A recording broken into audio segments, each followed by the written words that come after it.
And honestly, Speaker, tradies are cool. We need more tradies around Australia. We need lots more tradies, and I'm absolutely so proud to be here as a tradesman who left school at 15. This is proof that trades can take you anywhere. So thank you, Deputy Speaker, and thank you all. The question.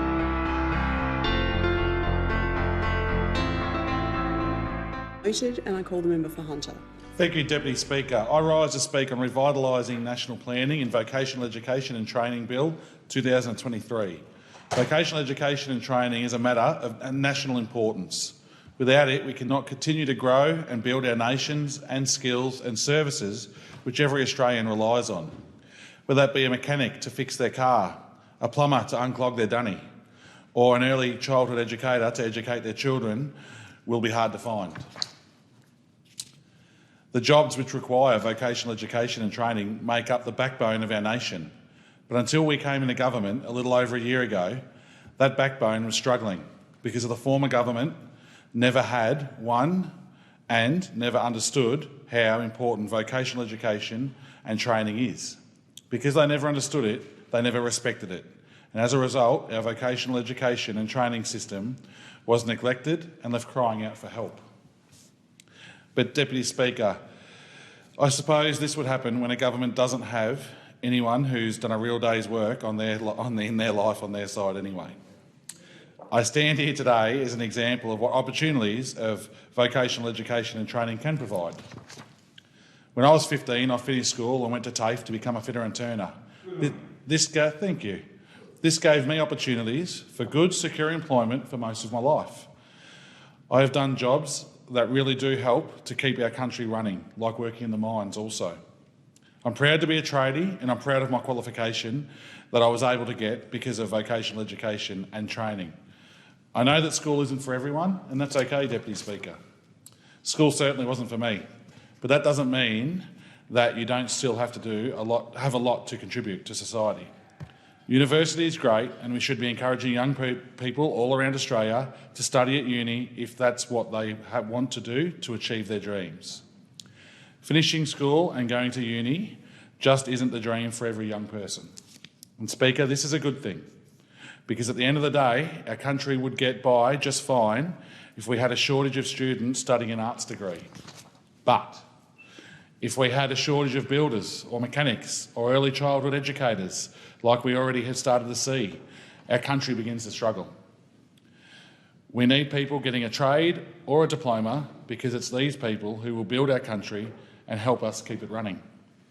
My trade has given me opportunity after opportunity, and today I stand here in front of you all in our nation's capital as the member for Hunter. But Speaker, there is one thing that I have gained from having a trade. It's an understanding of everyday people and how important their jobs are. And that is something that was clearly lacking from the former government who left our vocational education and training system to crumble. We are a government that understands what the former out-of-touch government did not. This is why we are desperately trying to revive a system that was stripped bare by those opposite.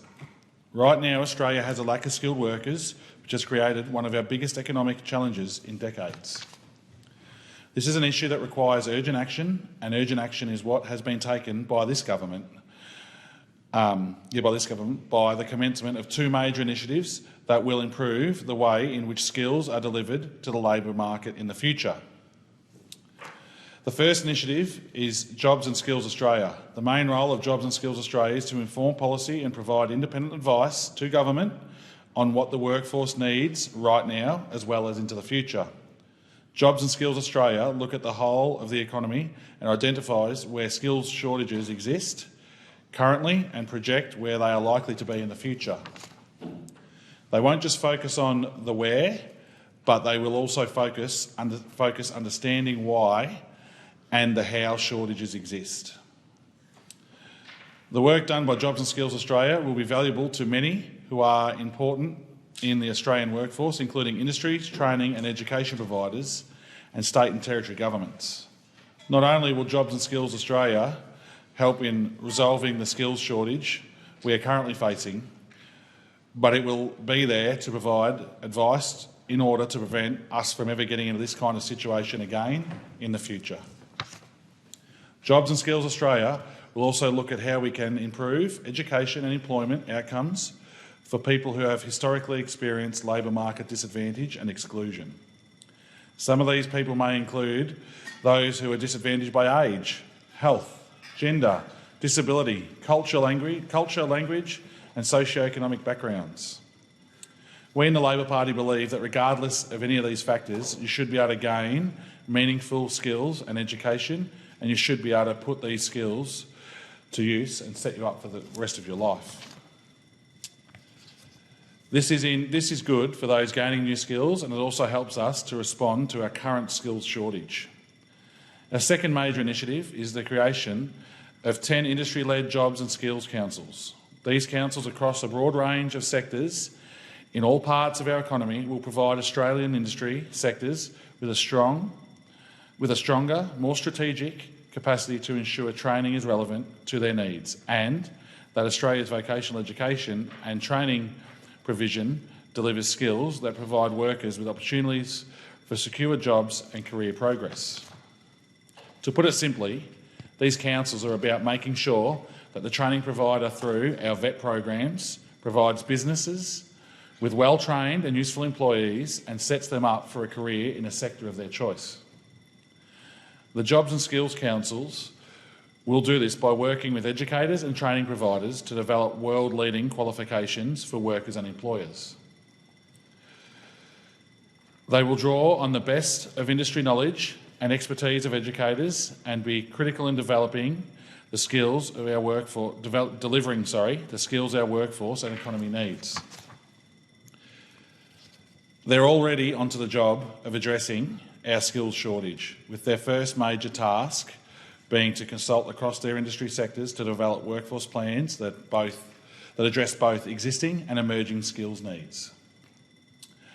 When we came into government, we knew we had a big job ahead of us, Deputy Speaker.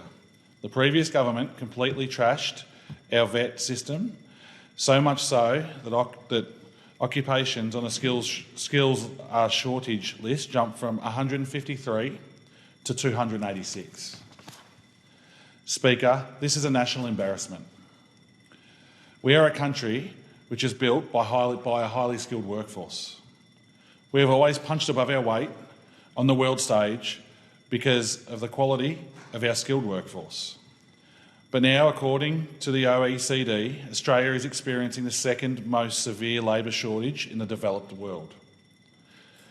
And if things don't change, our situation will only get worse. Projections are that 9 out of every 10 new jobs over the next 5 years will need a post-school qualification. The equation is simple. Whether we get our act together and fix the VET system, or we fall even further behind than we already are. Speaker, common sense would tell you that when there is a skills shortage in a particular area, the way to fix it is to get more people trained with that skill. In order to train more people, this training and education needs to be accessible, because people can't be something if they can't access the training that they need to be able to learn the necessary skills. We are making vocational education and training in the areas of skills shortages accessible by providing fee-free TAFE. And Speaker, our fee-free TAFE is working. It's making a real difference. It's making sure Australians have the skills that our workforce needs. In the first 6 months, the target of 180,000 enrolments was absolutely smashed. With almost 215,000 Australians enrolling in a fee-free course. That means 215,000 people who are accessing skills and training in areas where skilled workers are needed. And this is just the start, Speaker. We're making funding available for a further 300 fee-free TAFE positions starting January next year. Speaker, I know that we are facing a big task in front of us when it comes to addressing the skills shortages in Australia, and I know that we have a long way to go. It took those opposite 9 years to tear it down and smash it up, and it will be impossible to rebuild it overnight. But I'm proud to be a member of a government who puts skills and vocational education and training at the forefront of our priorities. a government which will take real action to fix the issues that our country is facing. And honestly, Speaker, tradies are cool. We need more tradies around Australia. Yeah. We need lots more tradies, and I'm absolutely so proud to be here as a tradesman who left school at 15. This is proof that trades can take you anywhere. So thank you, Deputy Speaker, and thank you all.